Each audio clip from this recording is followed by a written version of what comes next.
우리 함께 묵도하심으로 예배를 시작하겠습니다. 우리 영혼이 여호와를 바라며 저는 우리의 도움과 방패시로다. 우리 마음이 저를 즐거워하며 우리가 그 성호를 의지한 연고로다.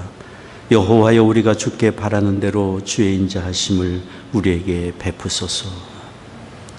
존귀하신 아버지 하나님, 구원의 은혜를 베푸시며 긍휼과 자비로 우리를 붙드시고 의의 길, 생명의 길, 선한 길로 인도하시는 아버지 하나님을 찬양합니다.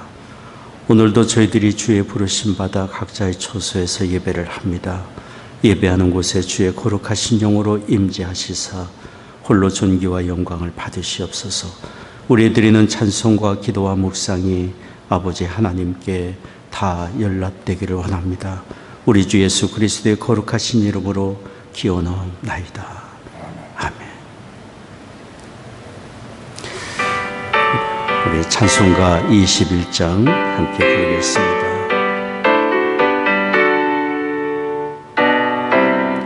다 찬양하여라 전능한 창조의 주. 다 찬양하여라 전능한 창조의 주. 내 혼아 주 찬양 평강과 구원의 주. 성도들아 주 앞에 이제 나와 즐겁게 찬양하여 다 찬양하여라 놀라운 만유의 주.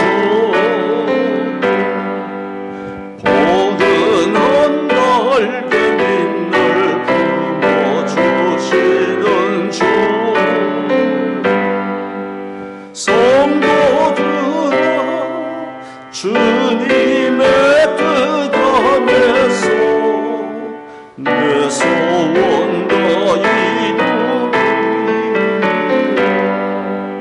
다 찬양하여라 몸과 마음을 바쳐. 이 세상 만물이 주 앞에 다 나와 찬양. 성도들아 기쁘게 소리 높여 영원히 찬양하여.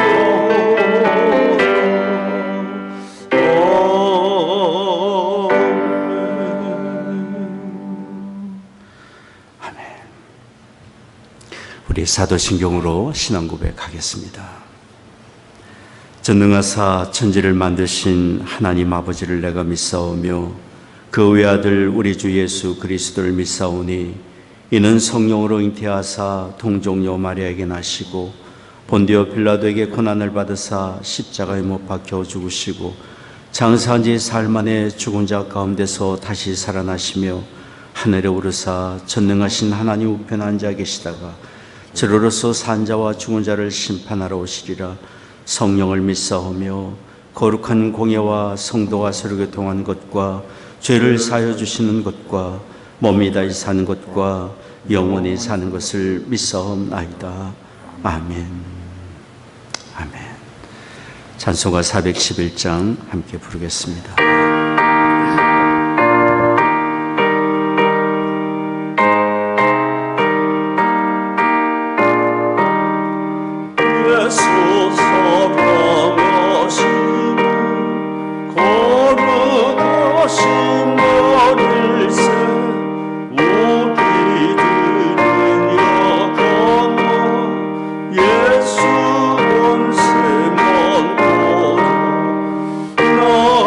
날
기도하겠습니다.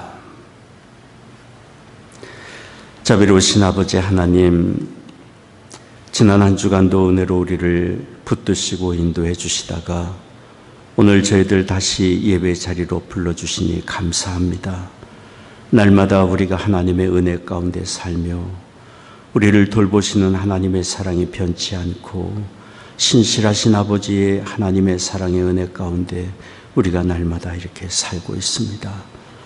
오늘 함께 모여 예배를 드리지 못하지만 각자의 처소에서 하나님의 구원의 은혜와 사랑을 기억하며 감사하며 예배를 드리고 있습니다. 예배 드리는 처소마다 하나님 거룩하신 영으로 임재하시사 홀로 존귀와 영광을 받으시옵소서.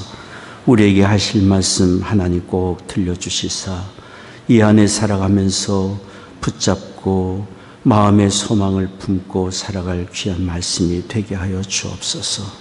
지금 우리는 참 어려운 가운데 있습니다. 그러나 하나님께서는 치유하시고 우리의 삶을 회복시키시며 온전케 하실 크고 아름답고 선하신 뜻과 계획을 갖고 계신 줄을 믿습니다. 그럴지라도 하나님은 우리에게 기도하기를 원하시는 줄 압니다. 겸허한 마음을 주시사 아버지 앞으로 나아갈 수 있도록 하옵시고 주님의 은혜를 구하는 겸손한 우리가 되게 하여 주옵소서. 예비하신 그 은혜 받아 누리는 우리가 되게 하여 주옵소서. 주여, 저희들 겸손히 이 시간 귀를 기울여 주의 말씀 듣고자 하오니 저희들에게 친히 말씀해 주시옵소서. 우리 주 예수 그리스도의 거룩하신 이름으로 기도하옵나이다. 아멘.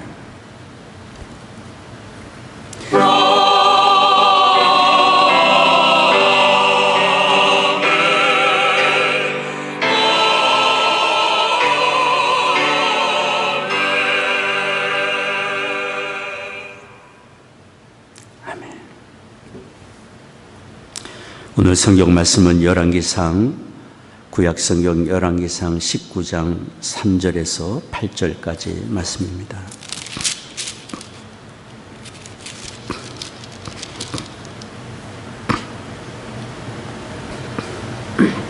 열왕기상 19장 3절에서 8절까지 우리 같이 읽으면 감사하겠습니다. 저가 이 형편을 보고 일어나 그 생명을 위하여 도망하여 유다에 속한 보엘세바에 이르러 자기의 사환을 그곳에 머물게 하고 스스로 광야로 들어가 하룻길쯤 행하고 한 로뎀나무 아래 앉아서 죽기를 구하여 가로되 여호와여 넉넉하오니 지금 내 생명을 취하옵소서. 나는 내 열조보다 낫지 못하니이다 하고 로뎀나무 아래 누워서 자더니 천사가 어루만지며 이르되 일어나서 먹으라 하는지라. 본즉 머리맡에 숯불에 구운 떡과 한 병 물이 있더라. 이에 먹고 마시고 다시 누웠더라. 여호와의 사자가 또다시 와서 어루만지며 이르되 일어나서 먹으라. 내가 기를 이기지 못할까 하노라 하는지라. 이에 일어나 먹고 마시고 그 식물의 힘을 의지하여 40주 40야를 행하여 하나님의 산 호렛에 이르니라. 아멘.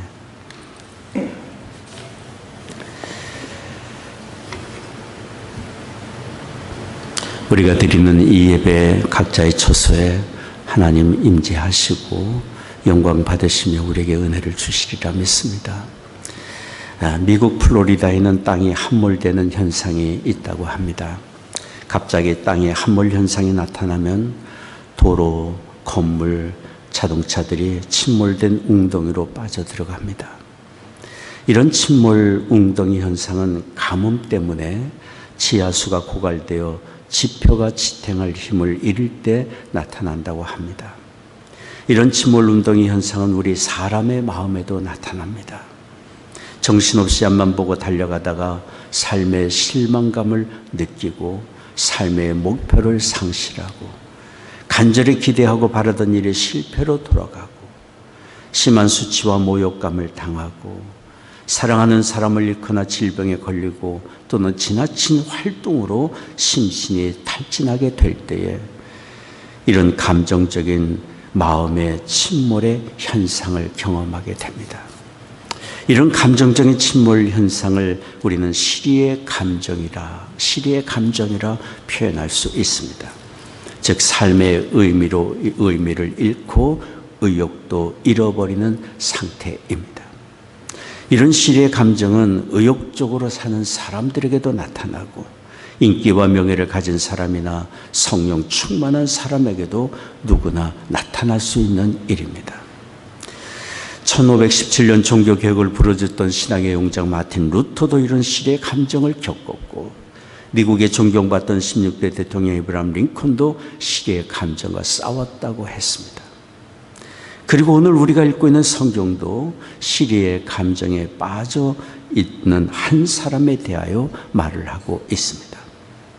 그는 하나님의 일에 헌신적이었던 사람입니다. 얼마나 담대했던지 하나님을 떠나 죄악을 범하는 왕을 책망하기도 했던 사람이고 백성들을 미혹해서 거짓된 우상 바알에 빠지게 만들었던 바알의 선지자들과 목숨을 건 영적 싸움을 했던 믿음의 용장이었습니다. 그가 기도하자 하늘에서 불이 내렸고 하나님의 응답이 있기까지 그는 포기하지 않고 기도할 줄 알았던 사람이었고 결국 3년 반 동안 가뭄으로 메마른 땅에 비를 내리게 한 기도의 사람이었어요. 그리고 그는 천둥 번개가 온 천지를 뒤덮고 장대같이 비가 쏟아져 내릴 때 비를 피해 마차를 타고 자기의 궁궐로 가던 아방 마차 앞을 두 발로 달려가며 살아계신 하나님의 능력을 증거했던 능력의 사람이기도 했습니다. 이 사람은 이스라엘 모든 사람들에게 잘 알려진 북이스라엘의 유명한 선지자 엘리야입니다. 그런데 이렇게 믿음의 사람, 기도의 영장, 능력의 사람이었던 엘리야가 낙심과 절망에 빠지게 된 것입니다. 그것도 그를 죽이겠다고 한 여인의 말에 그렇게 마음의 침몰의 현상을 경험하게 된 것입니다. 오늘 성경을 보십시오. 열왕기상 19장 3절 4절에 나오는 내용입니다. 엘리야에 의해 바알의 선지자들의 거짓이 드러났고 그들이 다 죽임을 당했다는 소식을 아합의 아내 이세벨이 듣고 이세벨이 엘리야를 죽이겠다고 한 것입니다. 너도 살지 못하리라 얘기했어요. 그런데 엘리야는 이 여인의 말을 듣고 얼마나 두려움에 빠졌던지 아합이 통치하는 북이스라엘 땅을 벗어나 남유다까지 도망쳤습니다. 거기서도 안심이 안 돼서 남왕국을 벗어나는 지점인 부엘세바까지 내려갔어요. 그곳까지는 무려 142km나 되는 거리였어요. 그러나 엘리야는 그것도 안심이 안 돼서 자기 사환을 부엘세바에 머물게 하고 하룻길을 더 도망쳐서 광야로 들어갔어요. 그런데 그는 광야에서도 여전히 마음의 두려움과 절망감에 빠졌어요. 광야의 한 로뎀나무 아래에 앉아서 하나님께 탄식했어요. 하나님, 차라리 죽고 싶습니다. 열왕기상 19장 4절 말씀을 보십시오. 로뎀나무 아래에 앉아서 죽기를 구하여 가로되 여호와여 넉넉하오니 지금 내 생명을 취하옵소서. 나는 내 혈조보다 낫지 못하니이다. 나는 내 혈조보다 낫지 못합니다. 이 말은 무슨 뜻입니까? 나는 실패자이고 쓸모없는 존재이고 나는 못났고 더 이상 살 가치가 없는 사람이라는 비탄에 섞인 말입니다. 나는 열조 그 누구보다도 낫지 못한 사람, 실패자. 이렇게 엘리야는 깊은 절망 속에 빠져 차라리 죽고 싶다고 하나님께 탄식한 것입니다. 우리는 이런 엘리야의 절망과 탄식을 이해할 수 있습니다. 그는 우리와 똑같은 성정을 가진 사람이고 우리도 엘리야와 같은 상황이라면 같은 두려움에 빠지고 같은 절망감에 얼마든지 빠질 수 있기 때문입니다. 그러나 우리는 이런 시리의 감정을 언제든지 겪을 수 있고 경험할 수 있지만 그런 자리에 오래 있어서는 안 됩니다. 시리의 감정에서 속히 빠져나와야 합니다. 시리의 감정은 우리에게 아무런 유익이 되지 못하기 때문입니다. 시리의 감정에 빠져 있어서는 아무런 생산적인 일도 일어나지 아니하고 선한 일도 일어나지 않으며 우리를 향하신 하나님의 선하신 뜻을 이룰 수 없기 때문입니다. 우리에게 시리의 감정이 찾아올 때 그래서 우리는 다스릴 수 있는 지혜와 믿음이 필요합니다. 오늘 우리는 엘리야의 사건을 통해서 우리도 이런 시리의 감정이 찾아올 때 어떻게 다스릴 것인지 우리는 몇 가지 지혜를 배울 수 있습니다. 첫째는 무엇보다 먼저 우리에게 필요한 것은 문제를 비약해서 보지 않는 것입니다. 문제를 비약해서 보지 않는 것입니다. 문제를 비약해 보지 않으려면 어떻게 합니까? 내가 지금 당하고 있는 문제는 나만 아니라 누구든지 겪을 수 있는 일인 것을 이해할 수 있어야 하고 나는 어려움을 당하는 수많은 사람 가운데 한 사람인 것을 알 수 있어야 합니다. 지금 내가 직면한 어려움은 얼마든지 해결될 수 있는 일이고 얼마든지 극복할 수 있는 것이라고 긍정의 마음을 가질 수 있어야 합니다. 그래야 되고 이것은 사실이기 때문입니다. 그러나 엘리야는 자기 낙심의 감정에 너무 깊이 빠져 있었고 문제를 비약해서 보고 있었어요. 그것이 그로 하여금 더욱 두려움에 빠지고 더욱 절망감에 빠지게 만들었습니다. 오늘 말씀을 보십시오. 열왕기상 19장 10절 말씀입니다. 그는 하나님께 이렇게 푸념했습니다. 내가 만군의 하나님 여호와를 위하여 열심히 특심하오니 이는 이스라엘 자손이 주의 언약을 버리고 주의 단을 헐며 칼로 주의 선지자들을 죽였으며 오직 나만 남았거늘 저희가 내 생명을 찾아 취하려 하나이다. 다 죽이고 오직 나만 남았습니다. 그리고 내 생명도 저들이 찾고 있습니다. 그는 잠시 후에 하나님께 통일한 말로 또 탄식했어. 나만 남았고 나도 죽이려고 합니다. 엘리야가 하는 이야기는 뭡니까? 하나님을 위해서 이 힘을 다해 일했지만 결과는 실패이고 나는 부족하고 못났고 나는 실패자고 하나님을 섬기는 선지자는 다 죽었고 나만 남았고 내 생명마저 찾고 있으니 소망이 없습니다. 더 이상 소망이 없다고 말하는 것입니다. 그러나 사실은 그의 생각과 달랐습니다. 하나님을 위한 엘리야의 사역이 절대로 실패로 끝나지 않았기 때문이에요. 또 하나님을 섬기는 선지자가 엘리야만 남은 것이 절대로 아니기 때문에 하나님이 일하고 계셨고 하나님의 일은 진행 중이었습니다.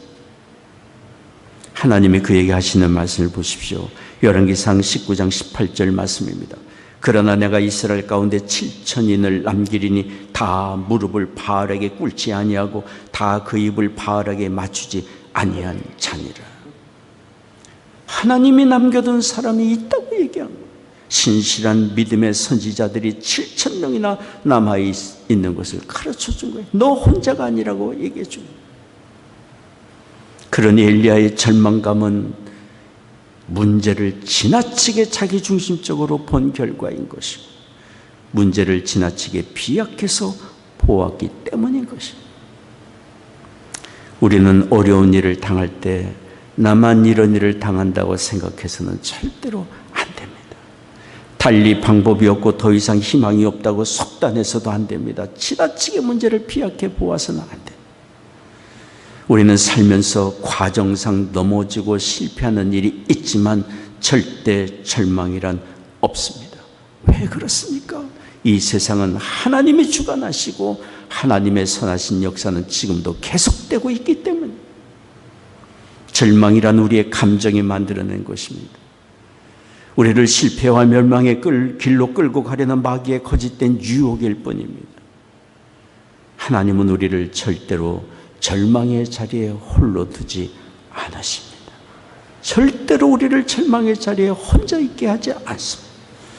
항상 피할 길을 예비해 주시고 헤쳐나갈 길을 보여주십니다. 한쪽 문이 닫히면 다른 쪽 문을 열어주십니다. 그리고 광야의 길을 내시기도 하시는 하나님이십니다. 성경을 보십시오. 이사야 43장 19절 말씀입니다. 정령이 내가 광야의 길과 사막의 강을 내리니, 광야에 내가 길을 내고 사막에도 내가 강을 열겠다고 말씀하신 하나님. 고린도전서 10장 13절도 말씀합니다. 사람이 감당할 시험 밖에는 너에게 당한 것이 없나니 오직 하나님은 미쁘사 너희가 감당치 못할 시험 당함을 허락지 아니하시고 시험 당할 즈음에 또한 피할 길을 내사 너희로 능히 감당하게 하시느니라. 우리를 향하신 하나님의 생각이고 우리를 인도하시는 하나님의 인도의 방식입니다. 우리는 하나님의 이 말씀을 아멘으로 받아들일 수 있기를 원합니다. 우리가 이 말씀을 믿는다면 어려운 문제를 당할 때 피약해 보지 않고 오히려 여전히 우리를 돌보시는 하나님을 바라보고 긍정의 마음과 소망을 가질 수 있습니다. 두 번째입니다. 어려움을 당할 때 절대로 자포자기의 마음을 가져서는 안 됩니다. 죽음은 절대로 문제의 해결의 길이 아님을 또한 알아야 합니다. 사람이 자신의 실패와 절망감에 지나치게 집중하고 너무 비약하다 보면 모든 것을 포기하고 싶어질 때가 있습니다. 여기 엘리야가 그랬습니다. 엘리야는 자신이 죽으면 그 모든 두려움과 실패감에서 벗어나리라고 생각했어요. 그래서 하나님 앞에 로뎀나무 아래 앉아서 죽기를 원하고 탄식했던 것입니다. 그렇게 울며 탄식하다가 로뎀나무 아래에 잠들어 있었어요. 그때 하나님은 천사를 보내서 잠들어 있는 엘리야를 어루만지고 깨워 일으키시고 음식을 먹게 하시고 힘을 얻게 해 주셨습니다. 죽음이 문제 해결의 방법이 아니기 때문입니다. 성경에 보면 위대한 지도자 모세도 백성들의 원망과 비난을 받을 때 차라리 죽고 싶다고 탄식한 적이 있어요. 당대 의인이었던 욥도 자신의 모든 재물과 가정과 건강을 잃고 고통 중에 죽기를 소원했었습니다. 선지자 요나도 극도의 실망 중에 차라리 죽는 게 낫다고 탄식했었습니다. 그러나 그들은 모두 죽음이 진정한 문제 해결의 길이 아님을 알고 있었습니다. 그들은 비록 탄식했지만 다시 믿음으로 일어났고 자신들의 절망적인 상황을 극복했습니다. 그리고는 하나님의 선하신 뜻을 이루기 위하여 믿음으로 달려가 풍성한 삶의 결과를 이루어냈습니다. 거짓말의 아비요 유혹자 마귀는 우리 안에 절망감을 부추겨 죽음밖에 달리 길이 없다고 속삭이는 거짓말쟁이, 교활한 존재. 마귀의 목적은 우리의 삶을 파괴하고 영혼을 파괴하는 것이기 때문에 마귀는 한 사람만 파괴하는 것으로 그치지 않고 우리의 가족과 친구와 우리가 속한 사회를 슬픔과 낙심과 절망에 빠뜨리기를 원하는 존재. 우리는 이런 미혹에 빠져서는 안 됩니다. 자살은 생명을 주신 하나님께 죄를 범하는 행위이고 결코 문제를 해결하는 방법이 아닙니다. 우리는 하나님이 주신 생명을 귀하게 여겨야 합니다. 우리에게 생명이 있는 것은 아직 우리에게 사명이 있기 때문이고 하나님의 선하신 뜻과 계획이 있기 때문입니다. 우리는 하나님이 우리에게 주신 생명과 삶을, 시간을 귀하게 여겨야 합니다. 언젠가 어느 분이 저에게 이런 얘기를 했습니다. 오늘 내가 헛되이 보낸 시간은, 지금 내가 헛되이 보내고 있는 시간은 어제 세상을 떠나신 그분이 그렇게 간절히 얻기를 원했던 내일이었음을 깨닫게 되었습니다. 그렇습니다. 지금 우리가 누리고 있고 가지고 있는 하루의 이 시간, 생명은 누군가가 간절히 얻기를 원하는 너무도 소중한 것입니다. 그러니 하나님의 은혜로 우리에게 맡겨주신 시간과 생명과 이 삶의 기회를 귀히 여기고 하나님의 선하신 뜻을 이루기 위해 우리는 끝까지 우리의 삶을 성실하게 경영해 가야 합니다. 보지 못하고 듣지 못하고 말을 못하는 승욱이라는 아이를 키운 김민아라는 여성이 있습니다. 그분은 장애아인 자신의 아이를 바라보며 죽고 싶은 생각을 여러 번 했었다고 했습니다. 자신과 자기 아들만 이 세상에 없어지면 주변 사람들이 다 평화를 얻고 모든 것이 평화로워질 거라는 생각을 했습니다. 그러나 어느 날 그 여성은 병원에서 소아암으로 죽어간 한 아이를 보면서 그런 절망감에서 벗어날 수 있었습니다. 자기 아들이 비록 장애를 가졌을지라도 아직 생명을 가지고 있다는 것이 너무도 감사하다는 생각이 들었습니다. 그분은 그렇게 감사한 마음을 가지고부터 마음의 우울함, 절망감이 사라졌고 그렇게 어려운 시절을 극복하게 되었습니다. 그 여성이 이렇게 말했습니다. 죽고 싶은 마음이 들거든 죽을 힘을 다해 살아봅시다. 죽고 싶은 마음이 들거든 죽을 힘을 다해 살아봅시다. 어느 분이 또 이런 얘기를 했습니다. 자살이란 말의 순서를 바꾸어 읽어보라고 했습니다. 자살이란 말을 순서를 바꾸면 살자라는 말 아닙니까? 우리의 삶과 상황을 바꾸어 생각해보면 살만한 이유가 얼마든지 있음을 발견하게 되고 감사하고 기뻐할 조건들이 여전히 남아있음을 우리는 발견할 수 있습니다. 하나님이 일하고 계시기 때문입니다. 그러니 우리의 마음이 문제입니다. 우리의 마음이 문제.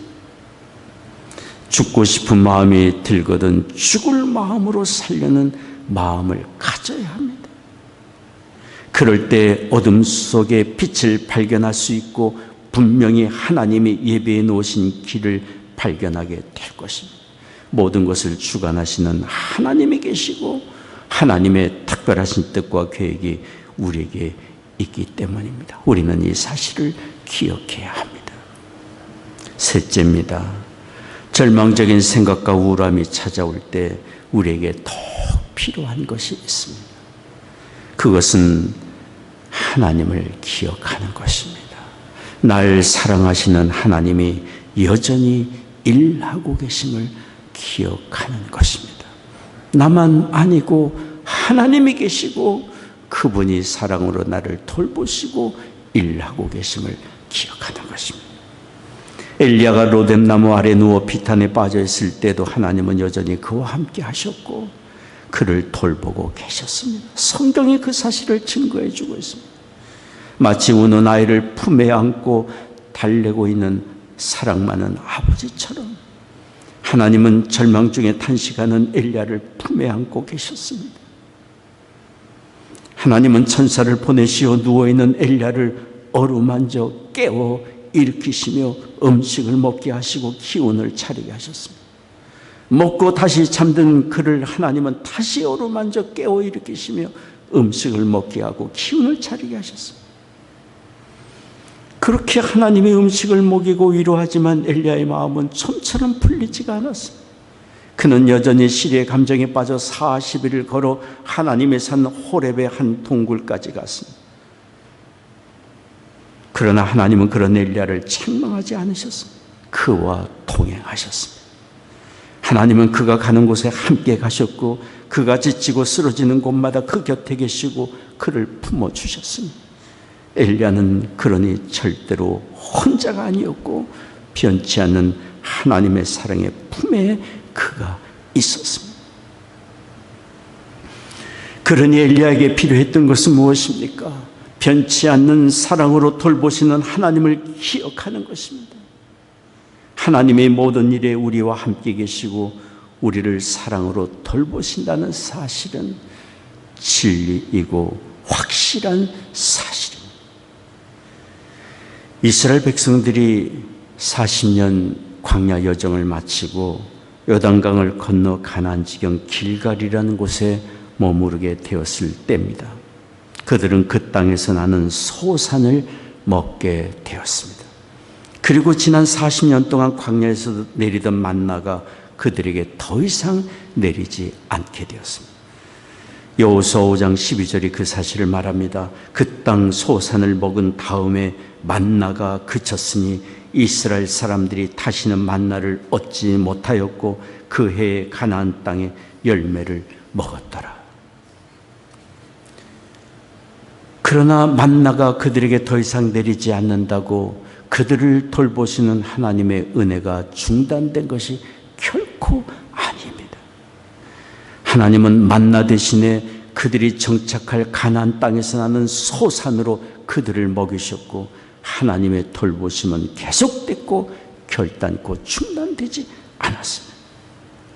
그러므로 우리의 삶에 하나님이 그동안 공급해 주시던 은혜의 만나가 어느 날 갑자기 중단되고 하던 일이 실패로 돌아가고 삶의 어려움을 겪게 된다고 해서 놀라거나 두려워하지 말아야 합니다. 우리를 돌보시는 하나님은 절대로 우리를 떠나지 아니하시고 여전히 우리와 함께 계시고 사랑으로 우리를 돌보고 계시기 때문입니다. 일하고 계시기 때문입니다. 욥은 극심한 고난 중에 이렇게 고백했습니다. 욥기 23장 10절 말씀입니다.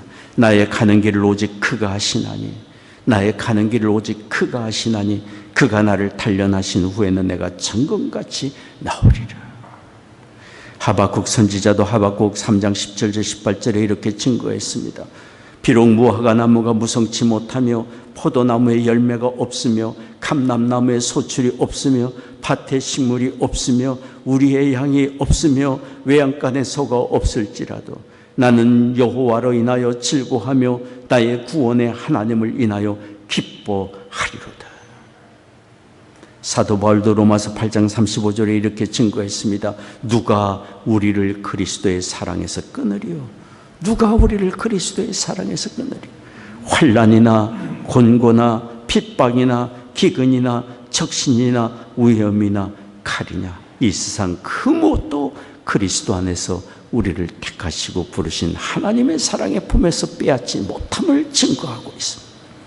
로마서 8장 28절도 증거합니다. 우리가 알거니와 하나님을 사랑하는 자 곧 그 뜻대로 부르심을 입은 자들에게는 모든 것이 합력하여 선을 이루느니라. 아멘. 그러므로 아무리 절망적인 상황이라 할지라도 우리가 여전히 하나님의 사랑의 품 안에 있음을 기억해야 합니다. 날 사랑하시는 하나님의 사랑을 기억하고 그 하나님이 일하고 계심을 기억한다면 우리는 우리 자신의 약함을 이기고 세상을 이기며 승리의 길 갈 수 있습니다. 마지막 네 번째입니다. 우리가 하나님의 변치 않는 사랑을 믿는다면 무엇을 해야 되겠습니까? 삶의 낙심이 찾아오고 의욕이 상실되고 두려움과 절망이 우리의 심령을 지배하려고 할 때 하나님의 변치 않는 사랑을 기억한다면 우리가 무엇을 해야 되겠습니까? 그것은 낙심의 자리에서 믿음으로 일어나 하나님의 선하신 뜻을 행하는 것입니다. 우리는 실망에 빠져 있을지라도 하나님의 일은 진행 중이고 하나님의 계획은 여전히 우리와 함께하고 있기 때문입니다. 여기 성경을 보십시오.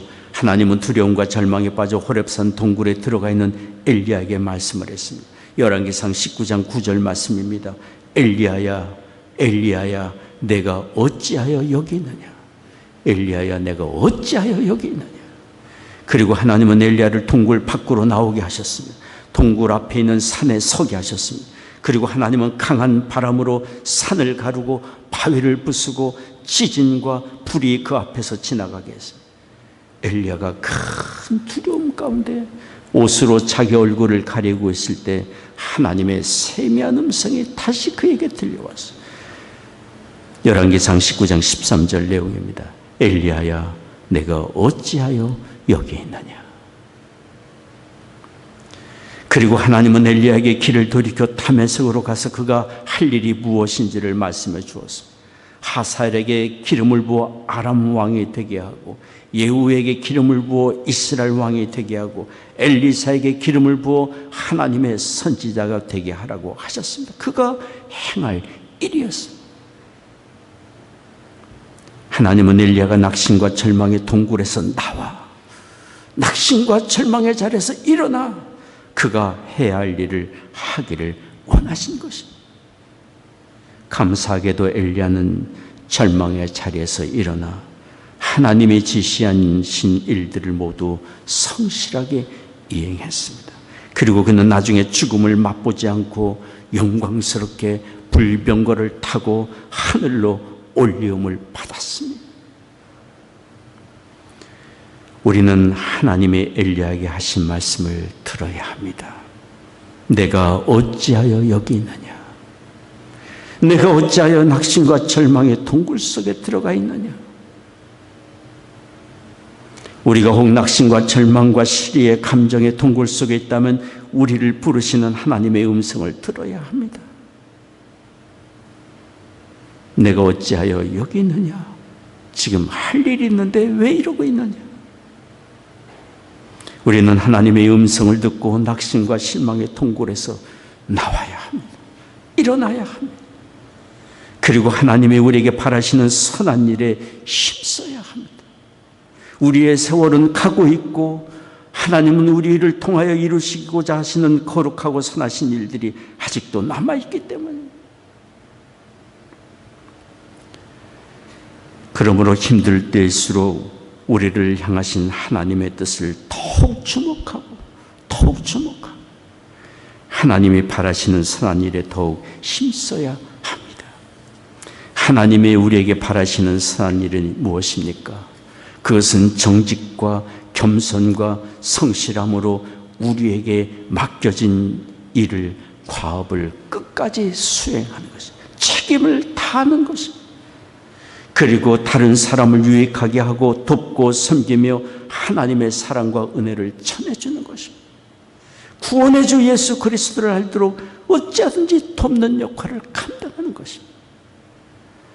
사실 우리의 삶에 공허감이 찾아들고 실망감을 느끼는 것은 대체로 우리가 이기심에 빠지고 욕심에 빠지고 감사와 사랑하는 마음을 잃을 때 찾아옵니다.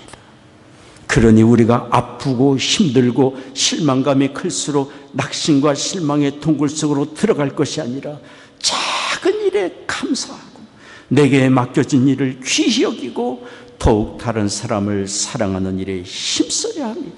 그럴 때 우리는 낙심과 시리의 감정을 이기고 더욱 새롭고 풍요로운 삶의 자리로 나아갈 수 있습니다. 이런 은혜가 우리 모두에게 있기를 원합니다. 우리를 향하신 하나님의 사랑의 이야기는 계속 진행되고 있음을, 아직 끝나지 않았음을 우리는 항상 기억할 수 있기를 원합니다. 기도하겠습니다. 자비로우신 아버지 하나님, 우리가 얼마나 약한 존재인지 이 세상 살아가는 것이 얼마나 힘들고 어려운 과정인지를 하나님이 너무도 잘 아십니다. 그러나 하나님이 우리를 아시지만 우리와 함께 하시고 우리를 붙들어 세워주시며 일으키시고 때마다 감당할 힘과 용기를 주시며 끝까지 맡겨주신 인생 여정 달려가기를 원하시는 줄을 믿습니다. 오늘 엘리야의 사건을 통해서 우리에게 원하신 하나님의 뜻을 듣게 하옵시고 낙심과 시리의 감정에 빠지기보다 신실하신 아버지 하나님의 사랑을 바라보며 맡겨주신 과업과 우리에게 주어진 책임과 하나님의 선하신 뜻을 이루어가는 일에 더욱 힘과 용기를 내는 우리가 되게 하여 주옵소서. 오늘 예배하며 헌금을 구별하여 드립니다. 우리의 신령을 드리며 삶을 드립니다. 허락해 주신 가정마다 믿음과 사랑으로 든든히 세워져 가게 하여 주옵시고 우리의 자녀들 이룬 가정과 학업의 행정과 일터에 하나님의 크신 은혜 내려와 주시소. 변치 않는 아버지 하나님의 사랑을 알아 기억하며 맡겨주신 삶 힘있게 담대한 마음으로 경영해 가는 우리의 자녀들 다 되게 하여 주옵소서.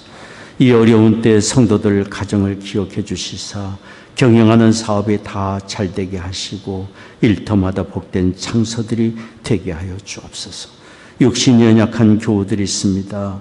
하나님 치유의 광선을 비추어 주시사 모든 질병과 연약함 굴복하여 떠나가게 하여 주옵시고 마음의 염려와 불안과 두려움도 떠나가며 평안과 소망과 용기를 또한 얻게 하여 주옵소서. 사랑하는 조국과 북녘 땅 하나님의 은혜 창중에 의탁합니다. 이 나라를 주의 도구로 또한 사용해 주옵소서. 감사하며 우리 주 예수 그리스도의 거룩하신 이름으로 기도하옵나이다. 아멘.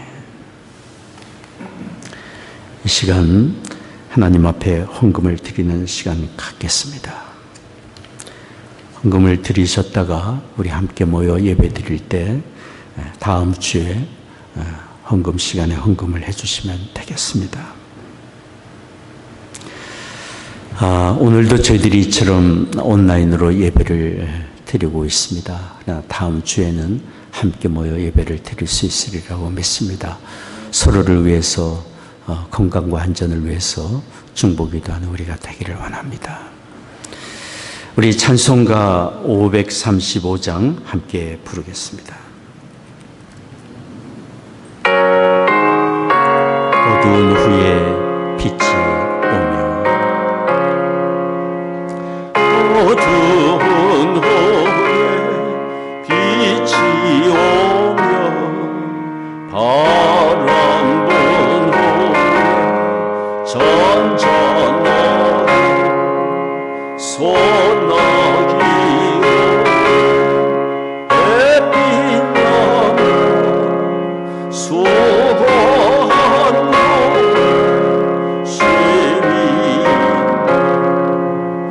연약한 호 강건하며 애통한 너 위로와 눈물 난 후 웃음이고 씨 뿌린 몸을 주소서 괴로운 놈을 평안하며 슬퍼한 놈을 기쁨이고 멀어진 홀 걸어오며 고독한 놈의 친구인 고통한 놈의 기쁨이고 십자가로 멸류관 소비진 놈 영생하니 이런 놈 진리로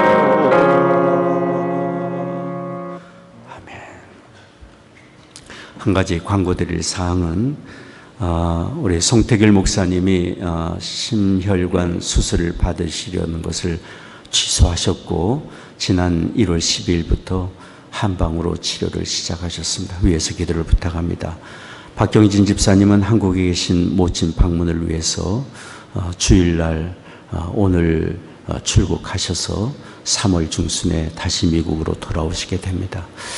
또 한 가지 축하드릴 일은 반주로 봉사하고 계시는 우리 신남 사모님 따님 수지 양이 어제 토요일 날 결혼식을 갖게 되었습니다. 가정을 이루는 따님을 위해서 축복해 주시고 기도해 주시기를 바랍니다. 기도하겠습니다. 지금은 우리의 구원의 주 예수 그리스도의 은혜와 아버지 하나님의 한량없는 사랑하심과 성령의 위로 교통 임재하심이 오늘 예배하는 성도들의 심령과 가정과 산업의 현장 위에 이제로부터 영원히 함께 하시기를 축원하옵나이다.